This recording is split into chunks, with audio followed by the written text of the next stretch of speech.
Oops, I didn't fucking. I started the video and I was like, let me look at my phone. Haha. Anyways, all right, look. So this video is in regards to a something that I don't understand people get when it comes to credit. Another mistake I see. And I talked with a new person today, and I asked them like, well, they're like, yeah, I got my annual credit report. I'm like, well, when was it last pulled? The person says June. June. I want you to understand something, people. Your credit does not just stop at a certain point and then just stay there. If you have not looked at your credit report since June, even last month or months ago, tell me how you know beyond a shadow of a doubt that nothing has changed on it. Nothing new has been added on it. You don't have fraud. How do you know beyond a shadow of a doubt that nothing new has changed? People think that credit is this stagnant thing that takes a long time and that it'll just be at this point forever.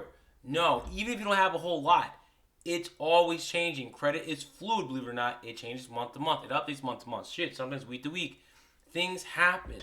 So you cannot go to a place, or whether you're trying to get credit fixed or apply for someplace, and then say, well, I got my credit pulled. When? 6 months ago, because they want to pull the most recent report. That's how it works.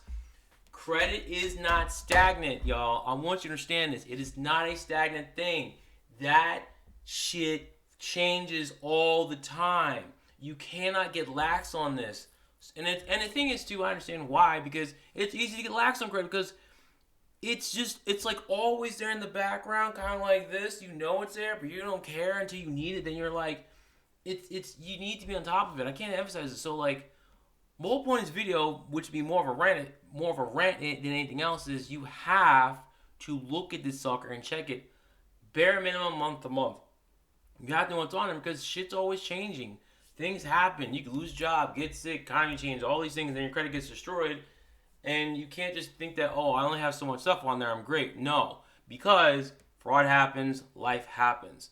So don't think that you're good since you pulled your credit report a year ago or 2 years ago, whatever the case may be. You need to be on top of it. Now, what you like to see is, hey, there's no real major changes.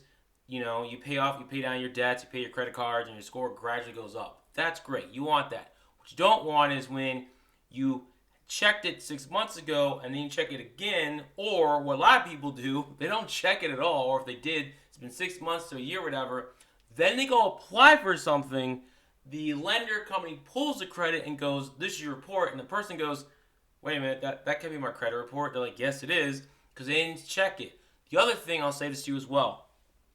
A lot of people, when it comes to checking the credit, don't get all three bureaus. If anything people do, they'll get Credit Karma and they'll look at Experian, or the mistake they make is they focus on one bureau, which is ridiculous.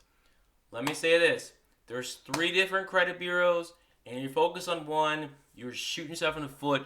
You're only focused on 1/3 of the entirety of the picture, and it doesn't make sense because not every company pulls from the same bureau. Some companies pull from TransUnion, some only from Experian, some only from Equifax, some pull from a combination of the two. When you go get a mortgage, they pull from all 3. So when you only know what's on one, you are screwing yourself so hard it's not even funny. I say this because people don't understand this stuff, and I understand why they don't understand it, because it's not taught. It's really not. And it's sad it's not, because this 3-digit score affects you in so many ways, and if it's not at an acceptable level, can screw your life up royally. Like, you can not just be denied housing, you have higher insurance premiums, you got hospital check credit, you can also be denied, a lot of people don't realize this, you can be denied job opportunities due to your credit. So people think, I need credit to borrow money. Yeah, you also need credit in some cases to be able to make more money depending on the industry that you're applying to go into. Happened to me years ago in 2016. I got denied a job opportunity from New York Life because they do credit checks. Now, on one hand, I get where they're coming from because they want people who are financially responsible and all that other bullshit. I call it bullshit because you're assuming that everyone with that credit doesn't give a damn and is just financially irresponsible. We don't know the story. People people could have had good credit once, then divorce happens, they got sick, got laid off, fraud, whatever case may be, but because it's bad due to those factors, I'm not going to ask you, screw you. Now, there are some companies that will ask you, hey, did you what explain to us what happened with your credit. That, on one hand, I'm glad, but on the other hand, I'm like, it's not their fucking business. You're there to perform for them, get your money, get paid, stay hired, rank up, or do whatever. It's not like personal. And so I've been there having to explain to somebody's going to read this why my credit's jacked up. And it's a very humbling and embarrassing moment to have to explain to someone who really doesn't give two shits about you to say, oh, this is why I screwed up my credit. Like you're writing a letter to the judge and you're saying, please, judge, don't throw me in jail for these top 3 reasons. And it's like, that's what it is, I've had to do it. And here's the thing, too. I'll say this as well.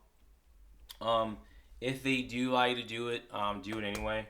And then just make it a priority to get your credit work done. That's all I'm saying. Nothing wrong with that.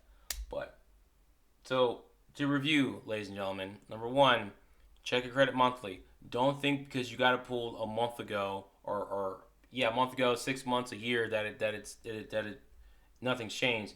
Credit is not stagnant. It changes month to month. It's fluid. It also follows you for your entire life. 3, you need to know the information on all 3 credit bureaus. All 3, not just 1, not just 2.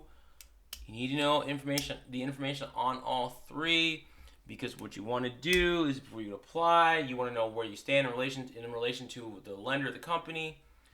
4, credit not only denies you opportunity to borrow money, it can deny you the opportunity to make more money in your career, get promoted, security clearances. It's not a joke. Take it seriously. 5, be in it for the long haul. Be in it for the marathon that credit is, because this sucker follows you for your entire life. So it would behoove you to maintain this shit for your entire life, and not just be concerned about it because it's stopping you from buying something or from what your job is going on. Okay, it is a long-term thing, just like the rest of your finances are. It's kind of ironic, credit, insurance, taxes, right? Follow you for your entire life, and yet they're the 3 least understood things. Finance in general affect you in everything, and yet people are like confused, So with that being said, comment below what are your thoughts on this. If you'd like help with your credit, maybe one-on-one coaching, book a call with me at speakwithmatt.info. That will be in the description below. We'll go from there. Appreciate you. Peace.